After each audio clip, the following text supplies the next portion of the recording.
In this video, let us learn how to divide the number 204 by 4 using the long division method. As 2 is less than 4, so we will consider the number 20.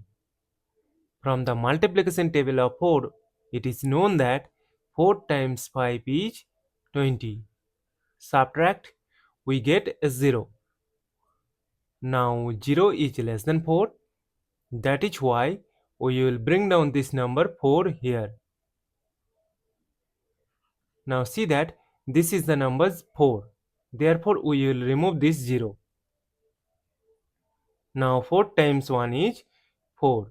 Subtract, we get a 0.